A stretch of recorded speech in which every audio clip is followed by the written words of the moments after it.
تو مولانا فضل الرحمان کیا کر رہے ہیں؟ جہاں تک مولانا فضل الرحمان صاحب کی بات ہے، دیکھیے مولانا فضل الرحمان صاحب کافی عرصے سے بنگلہ دیش نہیں گئے. مولانا فضل الرحمان صاحب مفتی محمود صاحب کے بیٹے، اور مفتی محمود صاحب کی تاریخ آپ کو معلوم ہے. جب 71 کا سانیہ ہو رہا تھا تو جنرل یحییٰ صاحب نے کہا کہ اگر کوئی بھی ڈاکہ گیا پارلیمنٹرین میں سے اس کی ٹانگیں توڑ دوں گا. تو مفتی محمود رحمۃ اللہ علیہ نے کہا کہ میں تو جانے کے لیے تیار ہوں، آپ میری ٹانگیں توڑ دی، آپ کیسے توڑ سکتے ہیں؟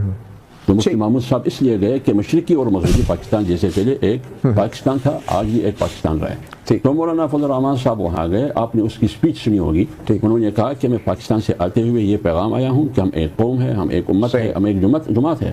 اگر آپ چند قدم آگے آئیں گے ٹھیک ہے تو ہم آپ کی طرف دوڑ کے آئیں گے. جس طرح بنگلہ دیش یعنی مشرقی اور مغربی پاکستان ایک تھا، تو کیا بنگلہ دیش پاکستان کے لیے اہم نہیں تھا؟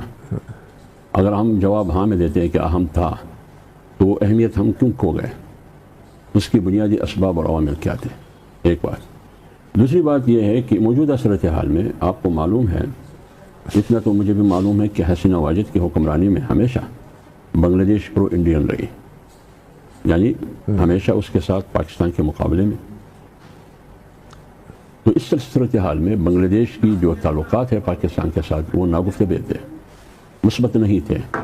تو جب وہ ناگفتہ تھے، مثبت نہیں تھے، تو کسی بھی وقت نقصان دہ بھی ثابت ہو سکتے ہیں. اور جہاں تک انٹرنیشنل آپ نے جو عدالت نے فیصلہ دیا ہے، دیکھیے بنگلہ دیش کی صورتحال سے میں بائی دا وے یہ انٹرنیشنل عدالت نہیں ہے، یہ بنگلہ دیش کی ہے، انہوں نے نام اس کا انٹرنیشنل عدالت تو بنگلہ دیش کا ہے نا. جی جی ہاں، اس نے جو فیصلہ دیا ہے، تو اس کی بیک گراؤنڈ کیا ہے؟ حسینہ واجد کی، یہ شیخ مجیب کی بیٹی ہے. شیخ مجیب کو اپنے بچوں سمیت گھر میں مارا گیا نا.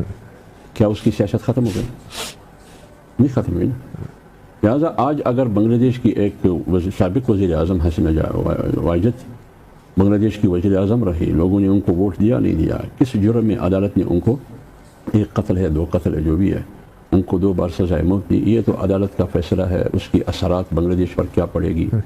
وہ جتنا بھی انسان بنگلہ دیش کے اندر ان کی ماحول سیاسی فضا سے واقف ہو، وہ اچھی طرح رائے قائم کر سکتا ہے. لیکن جب حسینہ واجد انڈیا میں ہو اور فیصلہ بنگلہ دیش میں ہو، تو میرے خیال میں اور آپ کی اور بنگلہ دیش کی تعلقات موجودہ صورتحال میں انڈیا کے مقابلے میں پاکستان سے زیادہ ہو، اور ادھر انڈیا اور پاکستان کے درمیان ایک ٹسل چل رہا ہو، اور ادھر پاکستان اور افغانستان کے درمیان، تو میرے خیال میں اس کے اثرات مثبت نہیں ہوں گے، اس کے اثرات پورے خطے پر منفی پڑیں گے.